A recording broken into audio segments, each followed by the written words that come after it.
সুপ্রিয় দর্শক, আপনারা দেখছেন এসপিএন বাংলা টিভি।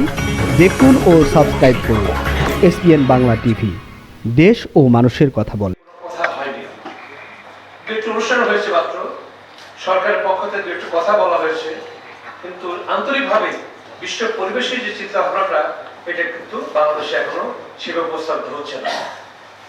কেউ পলিথিন নিয়ে কথা বলছেন, কেউ আমাদের সামাজিক অবস্থান নিয়ে কথা বলছেন, বায়ু দূষণের কথা বলছেন, কিন্তু মূল বিষয়গুলো সামনে নিয়ে আসতে হবে। এই যে আমাদের পরিবেশ অধিদপ্তরের মহাপরিচালক সাহেব আছেন, তো তাদের উদ্দেশ্যে বলি যে যে সকল প্রতিষ্ঠান বা কলকারখানা পরিবেশ বান্ধব তাদেরকেও লাইসেন্স দিতে হয়, অথচ যারা পরিবেশ বিরোধী কাজ করে থাকে তাদের বিরুদ্ধে কোনো ব্যবস্থা না হয় না। এটা একটা দৈহিক একটা ব্যবস্থা, এই ব্যবস্থা চলতে পারে না। আপনাকে পরিষ্কারভাবে চিন্তা করতে হবে যে কোন কোন জিনিসগুলো আমাদের পরিবেশ বান্ধব, সেগুলোকে পরিবেশের বান্ধব আছে বলে তাকে ছাড় দিতে হবে, এবং পরিবেশ যারা ক্ষতি করছে তাদেরকে আমাদের শাস্তিমূলক ব্যবস্থা নিতে হবে। আজকে দেখেন, প্রেসিডেন্ট জিয়া রহমান সাহেব অনেক আগে 81 সালে মেধাবী ছেলেমেয়েদেরকে নিয়ে গভীর সমুদ্রে গিয়েছিলেন। সেখানে গিয়ে বললেন যে এই যে তোমরা বিশাল সমুদ্র দেখছো, সমতল দেখেছো, পাহাড় দেখেছো, বিশাল জলভূমি তোমরা দেখো না। এই বিশাল সমুদ্রের নিচে রয়েছে বাংলাদেশের তেল এবং গ্যাস সম্পদ, এবং আগামী 100 বছরের মধ্যে 100 বছরের মধ্যে বাংলাদেশে প্রায় 50,000 বর্গমাইলের নতুন এক বাংলাদেশ জাগবে, যে বাংলাদেশের নিচে আমাদের এই বিশাল সম্পদ আছে। আধিপত্যবাদী শক্তি বলেন, সাম্রাজ্যবাদী শক্তি বলেন, সম্প্রসারণের শক্তি বলেন, আমাদের সম্পদগুলো তারা লুণ্ঠন করে নিতে চায়।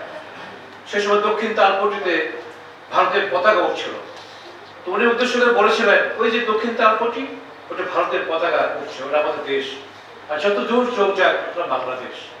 এই বাংলাদেশের নিচে যে আমাদের সম্পদ, এটা আমাদের রক্ষা করতে হবে। আজকে জলবায়ুর কথা বলা হয়, আমাদের চ্যানেলে বকিত মজুমদার বাবু ভাই সারা পৃথিবীর পরিবেশ নিয়ে কথা বলেন, বাংলাদেশের পরিবেশ কথা বলেন, এবং আমরা অভিনন্দন জানাই তাকে যে দেশে বর্তমানে এই সরকার তাকে স্বাধীনতা পদক দিয়েছে এই বিষয়ে। হ্যাঁ, চ্যানেলে একটা চ্যানেল, যে চ্যানেল কিন্তু পরিবেশ নিয়ে কথা বলে, অন্য চ্যানেলগুলোতে এভাবে কথা বলতো তাহলে পরিবেশ সম্পর্কে সচেতন হতো, কিন্তু সেই চ্যানেলগুলো কাজ করতে পারে, যেমন বিটিভির কথা বলেন, অন্য চ্যানেলের কথা বলেন, এইভাবে কাজ করে না, পরিবেশ নিয়ে কাজ করতে হবে। অর্থাৎ পরিবেশের সাবজেক্ট, বিশাল সাবজেক্ট, এই বিষয়টাকে তুলে আনছেন বকিত মজুমদার বাবু। কৃষি নিয়ে কথা বলছেন শাহেখ সাহেব, একটা পার্টিকুলার সাবজেক্ট নিয়ে কথা বলছেন। আমাদের প্রেসিডেন্ট জিয়া রহমান গ্রামে গ্রামে যেতেন, যে কি করতেন, গাছ লাগানোর উদ্বুদ্ধ করতেন। একটা বাড়িতে গিয়ে বললেন পেঁপে খাবো, পেঁপে তো নাই, কি করতে হবে, পেঁপে গাছ লাগান, আগামী বারে সে খাবো।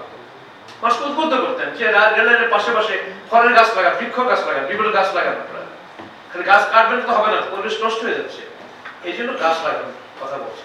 আর আমাদের পার্শ্ববর্তী দেশ ভারত 54 নদীর মুখে বাঁধ দিয়ে রাখছে, বন্যার সময় সমস্ত পানি ছেড়ে দেয়, আমরা বেশি চলে যাই বঙ্গোপসাগরে।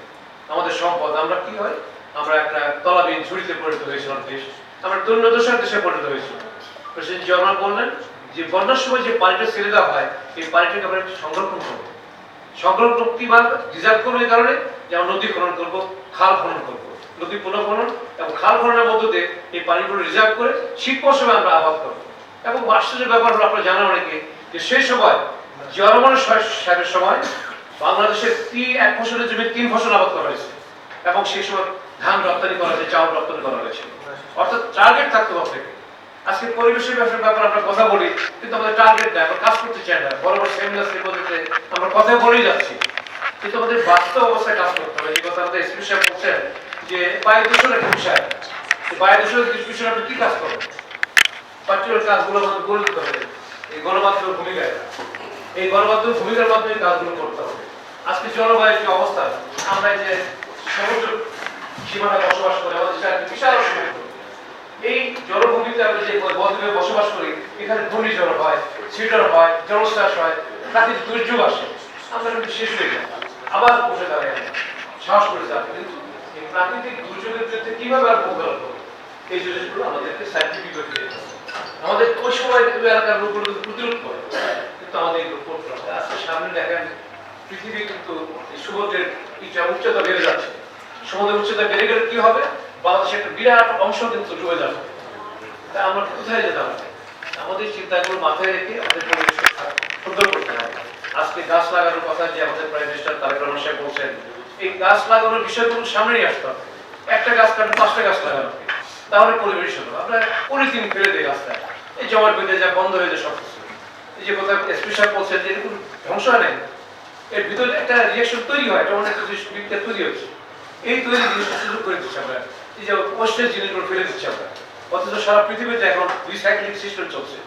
হ্যাঁ, কোনো ওয়েস্টেজ নাই, সবগুলো রিসাইকেল চলছে। এরা বলে বলতে দেখেন ময়লা আবর্জনাগুলো কিভাবে রিসাইকেল। আমাদের সালাম ভাই রিসাইক্লিং সিস্টেমের কথা বলছেন, যে আমাদের এই যে ময়লা আবর্জনা যেগুলো আছে রিসাইক্লিং করে কিভাবে করা যায় চিন্তা ভাবনা করতেছেন।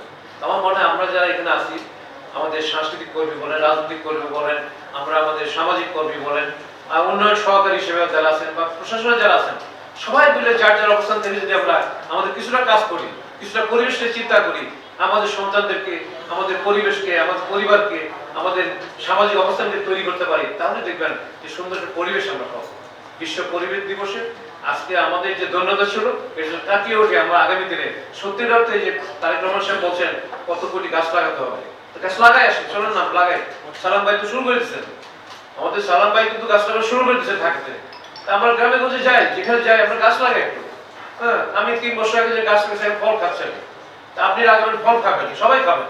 এই যে আশরাফের বাসায় এই বিপুল গাছ, অনেকগুলো গাছ আছে বনশ্রীতে, বিশাল একটা এলাকায় গাছ আছে, ফল সেই গাছে, অর্থাৎ সেই গাছের ফলই কিন্তু বাগান বাড়ি করছে।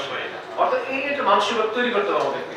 আমি মনে করি আমরা সবাই যার যার অবস্থান থেকে যে কাজগুলো করতে পারি, তার পরিবেশকে আমরা সুন্দর করতে পারবো। ইকোলজিক্যাল একটা ব্যালেন্স একটা শব্দ আছে, পরিবেশের ভারসাম্য রক্ষা করতে হবে। পৃথিবীতে আমরা ভারসাম্যহীন হয়ে পড়ছি। আমরা ভারসাম্যহীন হলে কি হবে? সমাজ ব্যবস্থা ভেঙে পড়বে, সামাজিক চালচিত্র নষ্ট হয়ে যাবে, জীবন ব্যবস্থাও নষ্ট, দুর্নীতির মধ্যে চলে আসবে।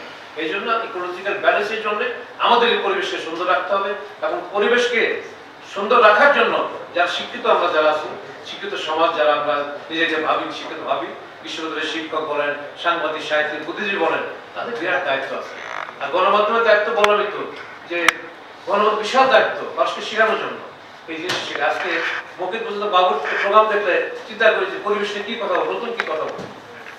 হ্যাঁ, এই যে টার্গেটটা, অর্থাৎ একটা মানুষ কিন্তু একটা পরিবেশকে আন্দোলন শুরু করেছে।